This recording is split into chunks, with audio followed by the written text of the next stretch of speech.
This pretty lady is the Dragon of Life, Alexstrasza. She is the first of the healers I will be covering in this game, and even though I think there are far, far worse offenders, You wait your turn, Anduin. she is definitely not without sin.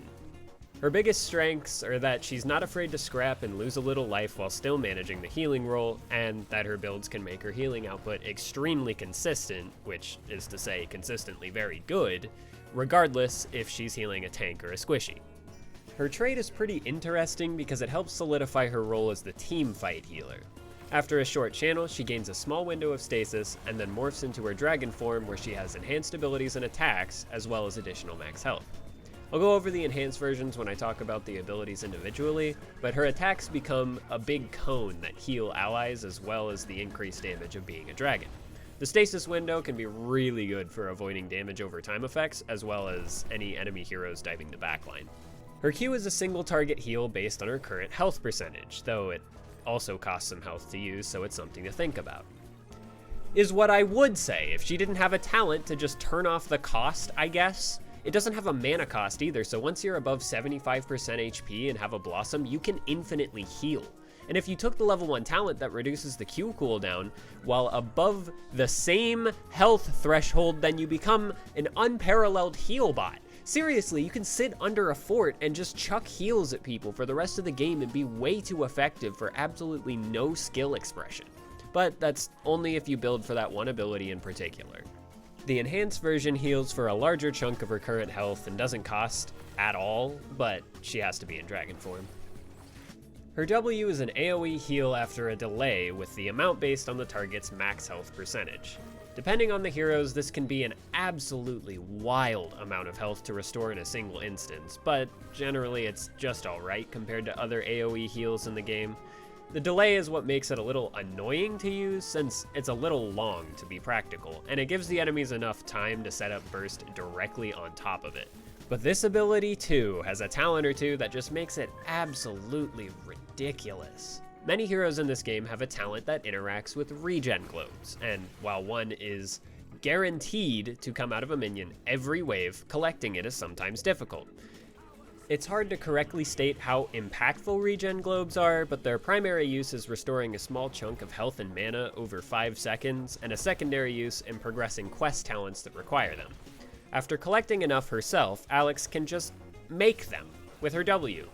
Like I said before, it's not easy to state exactly how busted and not busted it is, but she is best friends with heroes that have high max HP, and already healing for like 36% of their HP can be a lot in a single instance, but you still restore mana for your allies and yourself.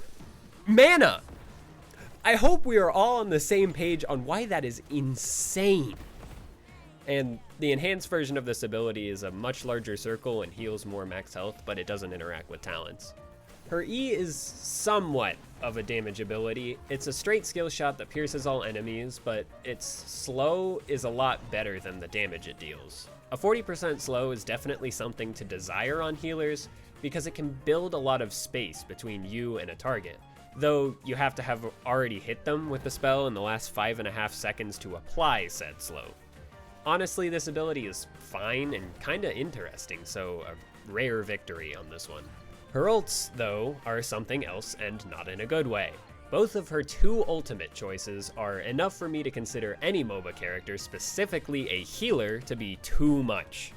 The top choice, Lifebinder, is the one I take more often. It heals her and a target for an okay chunk over 2 seconds and then brings whichever of the 2 heroes has lower health up to the same percentage of the higher health hero.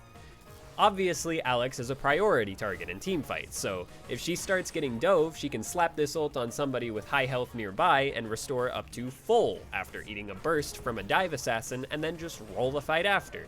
Or, you know, full heal a tank if they take the damage instead. Instantly full heal the tank, I mean. Anyways, let's talk about the other one, Cleansing Flame.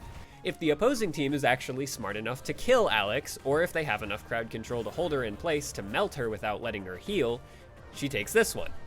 She channels for a bit, and then takes to the air where she can rain down big circles that hurt enemies and heal allies over the next 6 seconds, and then another 2 seconds to choose where she lands back down. That is 8 total seconds of not being able to hit her while she can still do her job in a team fight. That means the stealth melee assassin has to run around in circles hoping they correctly guess where Alex is landing while avoiding all of the team fighting going on. None of her talents that I haven't touched on are that crazy in all scenarios. She has Dragon Scales, which is strong against assassins with hard crowd control, and Blessing of the Red increases allies' max HP by 500, which makes them harder to kill at no reduction to her healing speed. Neither of those two are notably great, but they're pretty good and will appear often. Like I mentioned previously, she's not so bad at fighting and she has alright max HP compared to other healers, so she takes more elbow grease to put down when it matters. So if you're interested in getting your hands dirty while still healing, I'd recommend giving her a shot.